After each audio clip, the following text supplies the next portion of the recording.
श्री आशीष कुमार तिवारी जी को वो आए और अत्याचार और अधर्म के विरुद्ध जो समर चल रहा है उसको जारी रखें।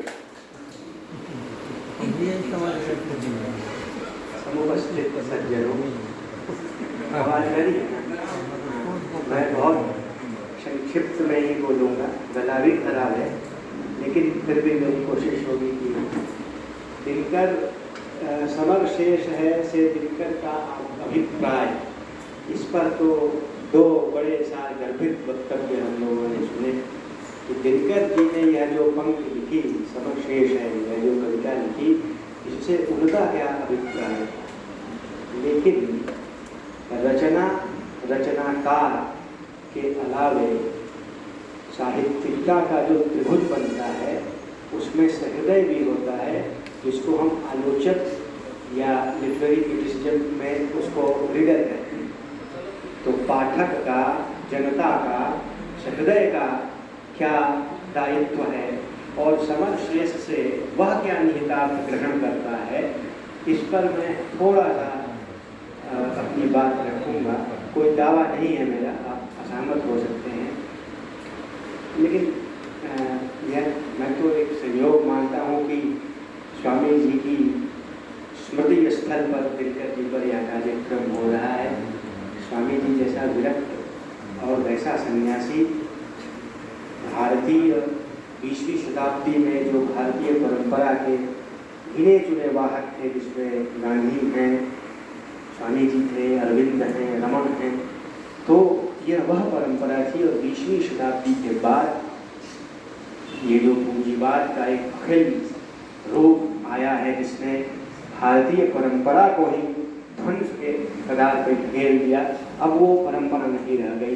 तब ऐसे में स्वामी जी के आलोक में दिनकर पर हम बातचीत करें, वैसा पॉलिटिकल सोशल एक्टिविस्ट मुझे गीता का एक श्लोक याद आता है। कृष्ण कहते हैं अर्जुन से कि सन्यासी किसे कहते हैं, संन्यस्त धर्म का अर्थ क्या है। उसमें वो बताते हैं अनाश्रितः कर्म फलम कार्यम कर्म करोति यः स सन्यासी सयोगी निरग्नि। जो अक्रिय है, जो निरग्नि है, वो सन्यासी नहीं हो सकता। सन्यासी गुफाओं में, वन प्रांतरों में नहीं जाता है, जो सक्रिय है वह सन्यासी है। तिलक ने इसी भूमिका को रेखांकित किया अपने भाष्य में। तो स्वामी जी का ऐसा व्यक्तित्व था। और यहाँ हम दिनकर पर जब बोल रहे हैं तो ये जायज़ है कि हम उनका स्मरण करें। दिनकर एक ऐसे व्यक्ति हैं, मैं बता रहा था कि समर शेष ऐसे रचना को पढ़ने वाले का क्या अभिप्राय होना चाहिए। मैंने अभिप्राय ये ग्रहण किया कि एक समर जो है वो हिंदी अकादमिया और हिंदी आलोचना के क्षेत्र में शेष है, क्योंकि दिनकर, भवानी प्रसाद मिश्र जैसे कवियों को जिस हाशिए पर फेंक दिया गया है, ये कह के कि ये तो पॉपुलर लिटरेचर, इसका जनधर्मिता से कोई संबंध नहीं, ये घोषित मार्क्सवादी नहीं है, ये घोषित प्रगतिशील नहीं है, घोषित प्रयोगवादी नहीं है, इसका मतलब इसका कोई महत्व नहीं। और इस सभा में भी और आम तौर पर जितनी सभाएं दिनकर पर होती है, उसमें दिनकर इन्हीं दो पार्टों के बीच में पीस रहे हैं कि वो साम्यवादी हैं कि राष्ट्रवादी हैं, साम्यवादी हैं कि राष्ट्रवादी हैं। रचनाकार न तो साम्यवादी होता है न तो राष्ट्रवादी होता है। भारतीय परंपरा में काव्यशास्त्र और इस समय जो मॉडर्न पॉलिटिक्स आया है, पोस्ट मॉडर्न पॉलिटिक्स आता है। अभी फ्रेडरिक जेम्सन का निधन हुआ, 10 दिन हुए। मार्क्सिस्ट क्रिटिसिज्म का सबसे बड़ा नाम टेरी ईगल्टन, नॉम चॉम्स्की और फ्रेडरिक जेम्सन। आप पढ़िए हाउ टू रीड लिटरेचर, उसमें वो क्या कहते हैं, वाई मार्क्स वाज करेक्ट, पढ़िए। लिटरेचर को पढ़ते समय हमेशा विचारधारा के आग्रहों को ढीला कर देना चाहिए, मार्क्स ने कहा है। और जब हम रचनाकार को कसते हैं विचारधारा के तकाजे पर, तब हम रचनाकार का अवमूल्यन कर रहे होते हैं। और रचनाकार भी, और दिनकर यहीं पे कमतर हो जाते हैं, ये दिनकर की सीमा है। इसीलिए दिनकर महाकवि उन अर्थों में नहीं है जिन अर्थों में तुलसीदास या प्रसाद महाकवि है। दिनकर ने खुद लिखा है चक्रवाल की भूमिका कि कालबद्धता मेरी बहुत बड़ी सीमा है।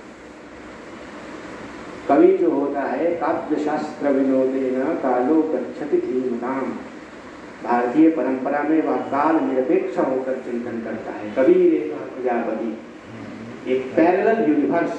मार्क्सिस्ट क्रिटिसिज्म कहता है कि लिटरेचर जो है वो पैरेलल यूनिवर्स है, ये एक ब्रह्मांड है, इस ब्रह्मांड के सापेक्ष वो एक ऐसा ब्रह्मांड खड़ा करेगा कल्पना का, और उसको आप तराजू पट करेंगे फिजिकल साइंसेस की तरह नहीं नाप सकते कि 2 किलो इसमें विकास हुआ कि 4 किलो विकास हुआ।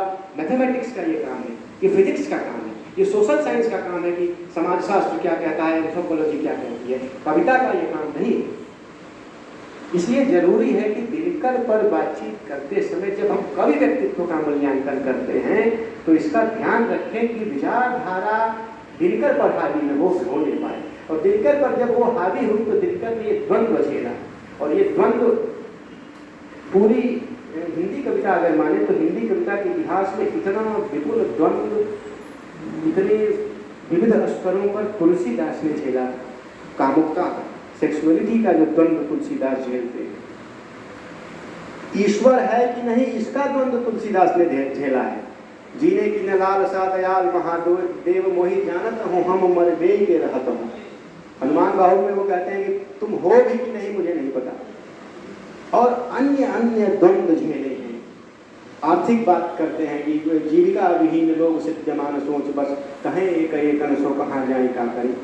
तुलसीदास ने विविध स्तरों पे द्वंद्व झेला था। फिर हिंदी कविता में दिनकर एकमात्र ऐसे व्यक्ति हुए जो खूंटा बैल नहीं, खूंटे से नहीं बने। यही दिनकर की सबसे बड़ी महानता है। वो बार बार अपनी इस विवशता को कविता में व्यक्त करते रहे कि क्या है वो, अच्छी लगती शीतल पवन, अच्छे लगते मार्क्स किंतु है अधिक प्रेम गांधी से, प्रिय है शीतल अनंत प्रेरणा लेता हूँ गांधी से। ये गांधी और मार्क्स का द्वंद्व उनके भीतर था, और यही द्वंद्व नहीं था, सगुण निर्गुण का द्वंद्व उनके भीतर था। विचारधाराओं का, जीवन शैली का, मैरिज इंस्टीट्यूशन, सोशल इंस्टीट्यूशंस का द्वंद्व उनके सामने था कि विवाह उचित है कि विवाह संस्थान को तोड़ करके और जो पश्चिम की परंपरा है मैरिज की उसको फॉलो किया जाए। और ये सारे द्वंद्व झेलते रहे और कहीं भी निष्कर्ष दिनकर ने नहीं दिया है। एक बड़ा रचनाकार यही करता है, वो व्यक्ति के भीतर उसके अंतः मनस में चलने वाले द्वंद्व को रेखांकित करता है और उसको क्रिएटिव प्लेटफॉर्म पे ले जाकर के छोड़ देता है। और उसका सबसे अच्छा नमूना उर्वशी।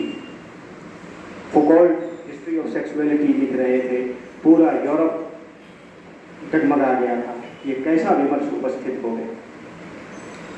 और यहाँ दिनकर उर्वशी लिख रहे हैं, और उर्वशी में वो फिर वो निष्कर्ष पाने की जो उनकी बेचैनी है उसमें वो अपना अंतिम सार जैसे वो दे रहे हैं। द्वंद्व प्रकृति, युगल प्रकृति के मानस की रचना। अंतिम निष्कर्ष उनका था कि मनुष्य जब तक जिएगा वो द्वंद्व में रहेगा। लेकिन ये हुई कि उनका कवि रूप क्या है। अमूमन हम लोग गोष्ठियों में, सेमिनार्स में जब जाते हैं तो दिनकर पर जो बातचीत होती है वो कविता के हवाले होती है। मैं बताऊं कि हिंदी आलोचना में क्यों एक समर शेष है। मैं तो उत्तर प्रदेश में रहा, कई तरह के क्षुद्र आग्रह लोगों ने पाल रखे हैं दिनकर को लेकर, जिसमें एक तो यही है कि हम ये जानते हैं, साक्षी रहे हैं, यहाँ गया में एक कार्यक्रम कराना था बहुत पहले, लोग पूछते हैं तुम यहाँ हो क्या, दिनकर पे कार्यक्रम करा रहे हैं। दूसरा यह कि बिहार से हो गया। एक तो इस तरह के क्षुद्र आग्रह हैं और दूसरी तरफ वही विचारधारा का आग्रह। प्रगतिशील लेखक संघ हो, मार्क्सवादी संस्थान हो, दक्षिणपंथी संस्थान हो, उन सबके अपने अपने आग्रह हैं दिनकर को लेकर। और इन सब के बीच में हिंदी अकादमियां ने, दूधनाथ सिंह का मुझे एक कथन याद आता है कि आलोचना का मतलब अगर हलाल की कोशिश नहीं है तो आलोचना का मतलब बचाव भी नहीं। दिनकर पर जब भी विवाद होता है, दिनकर पर जब भी बातचीत होती है, एक खेमा या तो उनको ध्वस्त करने के लिए आता है, क्योंकि दिनकर ने कभी ये नहीं कहा कि मैं प्रगतिशील कविता का घोषित रूप से मैं समर्थन करता हूँ, जबकि दिनकर एकमात्र ऐसे कवि हैं जिन्होंने छायावाद से लेकर के और प्रगतिशील कविता और उसके बाद संपूर्ण क्रांति तक वो रचनारत रहे। लेकिन इसके अलावे मैं बता रहा था कि दिनकर हिंदी में 3 आचार्य आलोचक हुए। आचार्य रामचंद्र शुक्ल, आचार्य हजारी प्रसाद द्विवेदी, डॉक्टर रामविलास शर्मा। आजकल लोग कह रहे हैं कि नामो सिंह को भी जोड़ दीजिए तो 4 मान लीजिए।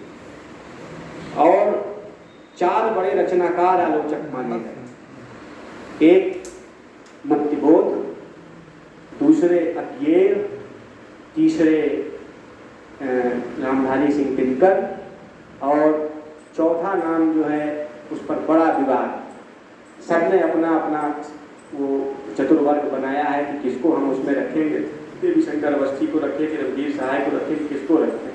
लेकिन इन तीनों पर कोई विवाद नहीं है कि 3 बड़े रचनाकार आलोचक हैं, अज्ञेय, दिनकर और मुक्तिबोध।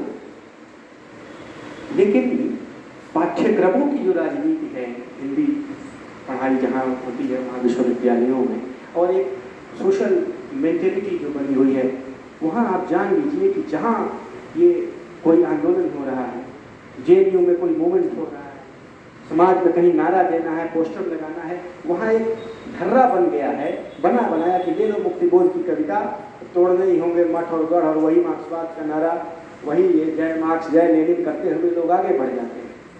आलोचनात्मक विवेक लोगों ने खो दिया है। मेरी नज़र में मुक्तिबोध दिनकर से इतिहास दृष्टि के मामले में और सांस्कृतिक विमर्श के मामले में बहुत पीछे हैं। अगर वो मध्य प्रदेश के न रहे होते और नामवर सिंह जैसे लोगों का हाथ उनके पीछे में होता तो इतनी चमचमाती हुई रौनक मुक्तिबोध को नहीं मिलती। विडंबना है कि दिनकर को ऐसा कोई आलोचक नहीं मिला। बिहार के लोगों को भी उस समय ये लगा हुआ था कि हमारी पीठ पर कम्युनिस्ट पार्टी का और दिल्ली में बैठे जो दिल्ली विश्वविद्यालय और जेएनयू के लोग थे उनकी मुहर लग जाए, और वो लोग उसी के पीछे नंदकिशोर नवल ने 500 पृष्ठों की पुस्तक लिखी, मुक्तिबोध ज्ञान और संवेदना। लेकिन मैं ज्ञान और संवेदना पर बोलना चाहता हूँ कि दिनकर में ज्ञान और संवेदना किस स्तर की थी। आप जानते हैं कि मुक्तिबोध ने एक किताब लिखी है भारतीय इतिहास और संस्कृति पर, और हिंदी अकादमियों में ऐसा प्रचारित किया जाता है कि डायलेक्टिक्स को लेकर के, जो मार्क्स का डायलेक्टिक्स था उसको लेकर के, उस ऐतिहासिक दृष्टि को लेकर के वो लिखी गई लाजवाब किताब है, और अनिवार्य रूप से विद्यार्थियों को और ख़ास करके मार्क्सवाद में सैद्धांतिक रुचि रखने वाले विद्यार्थियों को वो पढ़नी चाहिए। लेकिन आप उसके बरअक्स या उसके बरअक्स नहीं भी तो उसका संपूरक मानकर संस्कृति के 4 अध्याय को देखिए। संस्कृति का 4 अध्याय जो है शायद ही भारत में, इवन उसकी भूमिका नेहरू ने लिखी है, नेहरू भी उस दृष्टि को नहीं पकड़ पाए जिस दृष्टि को दिनकर पकड़ पाए थे। क्या?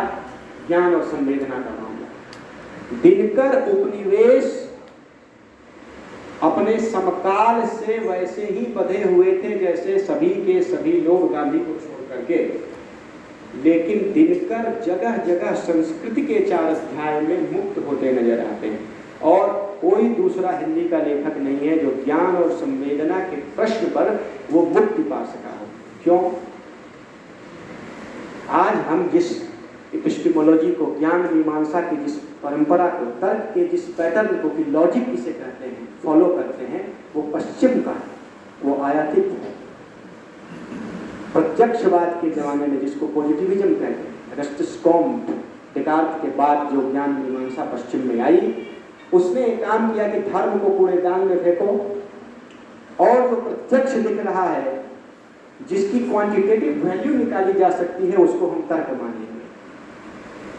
और इस तर्क ने श्रद्धा, विश्वास, संवेदना के तमाम मानकों को ध्वस्त कर दिया और तकनीक के विकास का मार्ग प्रशस्त किया, और इसका चरम प्रस्थान हेगल में जाकर के होता है।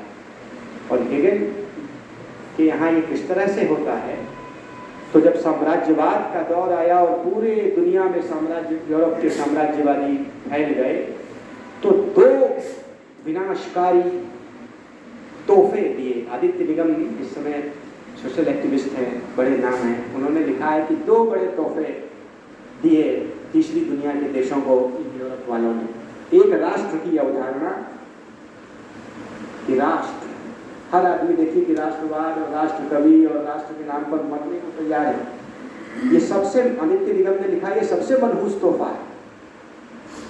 और आज़ादी के बाद जो लोग पैदा हुए, हमारी बुजुर्ग पीढ़ी से लेकर और हम लोग सब इसमें फंसे हुए हैं, क्योंकि स्वतंत्रता संग्राम भी राष्ट्र की बुरी अवधारणा में फंस गया था और गांधी उससे मुक्त होने की बात कर रहे थे। मैं कह रहा हूँ कि दिनकर ने उसको, उसकी पहचान की थी कविताओं में, जहाँ कहीं एकता अखंडित, जहाँ प्रेम का स्वर है, देश देश में खड़ा वहाँ भारत जीवित तथा स्वर। वो भूगोल एक सोवरेन स्टेट होगा, एक बाउंड्री होगी। ये मैथमेटिकल जो फॉर्मेशन ऑफ नेशन स्टेट था, ये पश्चिम से आया हुआ था। हम जब हिंदी साहित्य का इतिहास पढ़ते हैं तो उसमें बाउंड्री हम खींचते हैं कि मगही यहाँ तक बोली। अब एक लाइन मैथमेटिकली खींच दो तुम, काल्पनिक लाइन की, मगही बस या जहानाबाद में खत्म, अवधि आजम, भोजपुरी आजमगढ़ में खत्म हो जाती है। और ये इस तरह से शिफ्ट्स बना बना करके लिटरेरी हिस्ट्री के क्षेत्र में, साहित्य इतिहास के क्षेत्र में हमने बांटा। पॉलिटिकल सिनेरियो हमने बंद कर दिया नेशन स्टेट की अवधारणा में कि भारत यहाँ खत्म हो जाता है। अरे भारत के खत्म होने के बाद राहत फतेह अली खां वहाँ गा रहे थे, छाप तिलक सब छीनिए, और वो यहाँ की भाषा में लिखा हुआ। क्लासिकल म्यूजिक, भारत का शास्त्रीय संगीत किसी नेशन स्टेट की अवधारणा में नहीं बना हुआ। सितार की जो परंपरा थी, सितार वादन की, विलायत खां ये लोग वहाँ से सीख करके आए थे और बलूचिस्तान में आज बजाई जाती है, वो किसी नेशन स्टेट की धारणा में नहीं बनती है। कलाएं नहीं बनती हैं, लेकिन कलाओं को बांधने का पहला काम हीगल ने किया। हीगल ने कहा कि एशिया जो है वो शाश्वत जड़ता का प्रतीक है, शाश्वत जड़ता। और आप जान लीजिए कि कार्ल मार्क्स की पूरी थेसिस या कार्ल मार्क्स की पूरी एंटीथेसिस हीगल को पढ़ करके है, बल्कि भारत पर तो मार्क्स ने जो भारत के बारे में पढ़ा वो हीगल और शोपेनहावर जैसे लोगों से लेकर के पढ़ा था। मार्क्स कभी भारत न तो आए थे और न ही भारत से उनका कोई प्रत्यक्ष नाता था। आजकल के मार्क्सवादियों ने धूम करी है कि हम कैसे सिद्ध कर दें। 1857 पे जो मार्क्स ने लिखा है, मार्क्स से ज़्यादा प्रामाणिक लेनिन जानते थे भारत को, जो कि बाद में हुए और जुड़े भी थे। मार्क्स भी इस विचार से कहीं न कहीं ग्रस्त थे कि शाश्वत जड़ता एशिया और तमाम मुल्कों में है और यूरोप की ज्ञान परंपरा ही पूरे विश्व का उद्धार करे। और इसीलिए उन्होंने द्वंद्वात्मकता के सिद्धांत को परिभाषित करते समय इसका बिल्कुल ख्याल नहीं रखा कि ट्राइबल कल्चर्स का क्या होगा, इंडोजीनियस कल्चर्स का क्या होगा, जहाँ वर्ग है ही नहीं या वर्ग की अवधारणा उतनी मजबूत है ही नहीं, वहाँ उस संघर्ष की परिणति को किस रूप में व्याख्यायित किया जाए। और दुखद यह है कि मार्क्स के बाद मार्क्सवादी पार्टी के जो पूरा स्ट्रक्चर खड़ा हुआ, आप जान लीजिए कि यूनिवर्सिटी का पूरा कॉन्सेप्ट क्रिश्चियनिटी का है। लेक्चरर उसे कहते थे जो बाइबल पे लेक्चर देता था हर शुक्रवार और रविवार को ऑक्सफोर्ड और कैम्ब्रिज में। ये दो यूनिवर्सिटियां हैं 14वीं शताब्दी। प्रोफेसर उसे कहते थे जो बाइबल में हर्मेनेटिक्स होता है, जिसको कहते हैं व्याख्या शास्त्र, मीमांसा हमारे यहाँ, उसको प्रोफेसर कहते हैं, जो प्रोफेस करता है। आरएसएस और मार्क्सवाद के जो संस्थान हैं, इन दोनों की बनावट ईसाई ज्ञान मीमांसा की परंपरा पर खड़ी हुई है कि एक सरसंघ चालक, फिर सरसंघवा और लेते लेते प्रांत प्रचारक और वहाँ फैला हुआ है। ये जितने इंस्टीट्यूशंस आए हैं हमारे यहाँ, ये कहने कि हम समाज बदल देंगे, ये कहने कि हम ये बदल देंगे, वो बदल देंगे, ये सब के सब पश्चिमी ज्ञान मीमांसा की परंपरा की उपज है। इसीलिए विवेकानंद की आलोचना, और आप संस्कृति के 4 अध्याय में एक लाइन लिखते हुए दिनकर मिलते हैं, बात हो रही थी सुबह, ये विवेकानंद, राजा राम मोहन राय, और जिसको हम नवजागरण कहते हैं, इसमें से अधिकांश तो इस दबाव में बोल रहे हैं कि हमें अंग्रेजों के सामने ये सिद्ध करना है कि हमारे पास क्या है, और इसलिए उनकी भाषा में वो बोल रहे हैं, इसलिए एक मिशन की जरूरत है। ये पूरा का पूरा जो ज्ञान मीमांसा की जो बहस है, इसको दिनकर अपने स्तर पर उठाते हैं। दिनकर का एक संस्कृति के 4 अध्याय में उन्होंने एक वाक्य दिया है जो बहुत बड़ा वाक्य है, और ये फिलॉसफी की डिबेट है। उन्होंने कहा है कि आधुनिक तर्क जो है, मॉडर्न लॉजिक, ये यूरोपीय बुद्धि का सम्मोहन शास्त्र है। सूर्य को आप जल देते हैं, इधर देखिए, और खास करके 2014 के बाद से देश में जो परिस्थितियां हैं, सूर्य को जल देते हैं। अब 50 लोग खड़े हो गए हैं ये सिद्ध करने के कि सूर्य को जल देने से विटामिन डी मिलता है। बड़े वैज्ञानिक थे। पीपल का पेड़, तो हमारे पूर्वज बड़े वैज्ञानिक थे, पीपल का पेड़। अरे भाई, तुम क्यों सिद्ध कर रहे? तुमने मानदंड या निकष तो यूरोप को ही बनाया, उसी यूरोप ज्ञान परंपरा को, उसी कथित विज्ञानवाद को जिसको साइंटिज्म कहते हैं। और यूरोप में खास करके फ्रांस, जिसको और सोवियत संघ में जो रूपवाद आया, जिसको रूसी रूपवाद आप कहते हैं, उसमें इसकी घोर आलोचना हुई है साइंटिज्म की। क्योंकि आप लोग भारत में, हमें हिस्ट्री ऑफ साइंस पढ़ाई कहाँ जाती है? अगर पढ़ाई जाती तो हम ये जानते हैं कि फिजिक्स का नोबेल प्राइज पहले मिला कि लाइट जो है वो पार्टिकल है, उसके अगले साल मिला कि नहीं, लाइट जो है वो वेव है, और उसके अगले साल नोबेल प्राइज उस आदमी को मिला जिसने कहा कि लाइट है ना पार्टिकल, ना वेव है ना पार्टिकल है। और यहाँ विज्ञान के प्रति हमारे भीतर एक ऐसी अंध सहानुभूति हो गई है कि हम नैरेटिव्स, आशीष नंदी ने किताब लिखी है इंटीमेट एनिमी, पढ़नी चाहिए। नैरेटिव्स का क्या रोल होता है? जो लोक आख्यान हम गढ़ते हैं, ये जो रामायण है, महाभारत है, भारत को आप विज्ञान और फिजिकल साइंसेस और सोशल साइंसेस की भाषा में नहीं समझा सकते। ये भारत नहीं समझेगा। और अगर आप अगर समझने लगा तो फिर ये भारत वो भारत रही नहीं गया, या कोई भी आदिवासी मुल्क नहीं समझेगा, ऑस्ट्रेलिया नहीं समझेगा इस बात को कि आप उस तर्क को समझाएंगे ऐसे।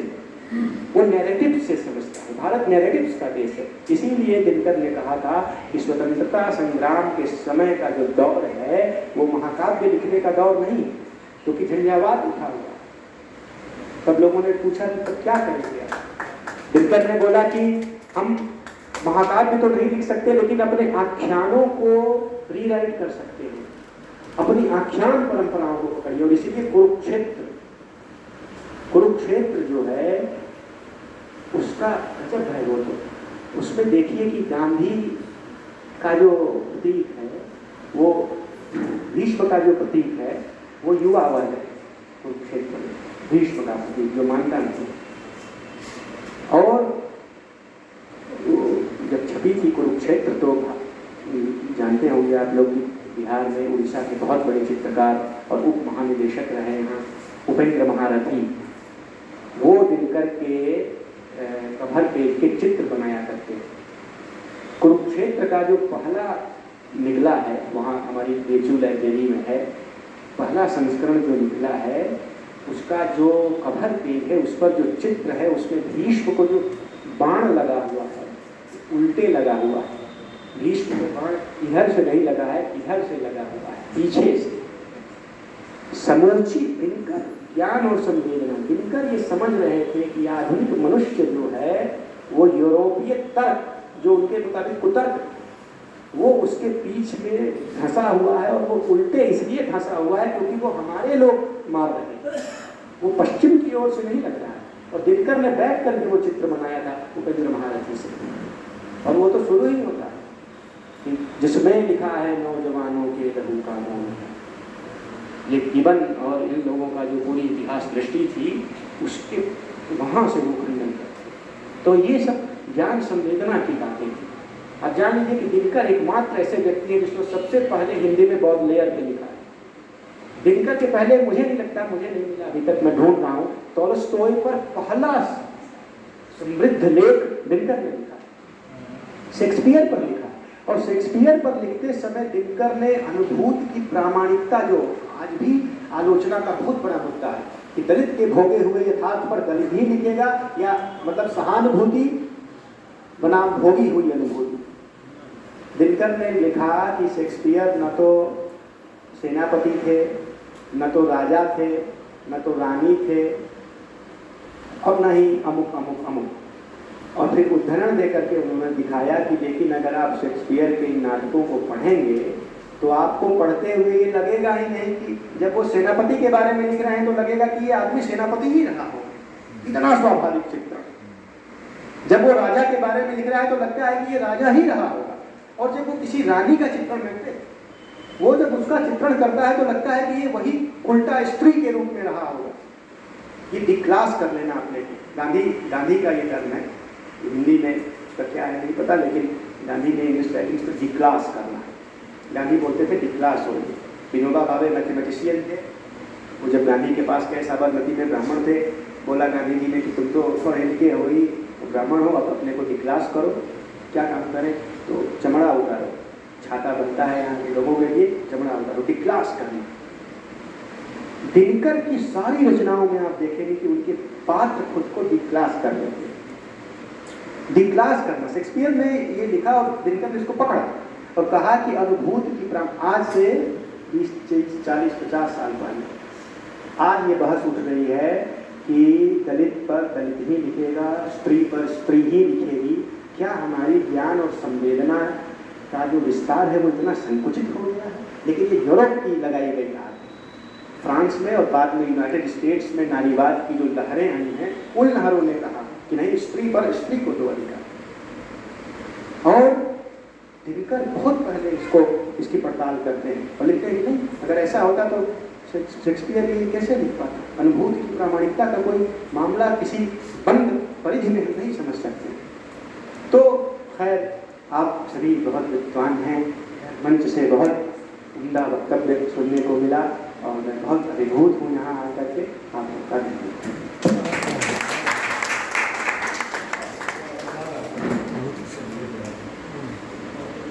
थोड़ा पूछ लीजिए लोगों से, मंच से, अध्यक्ष से समाप्त कीजिए।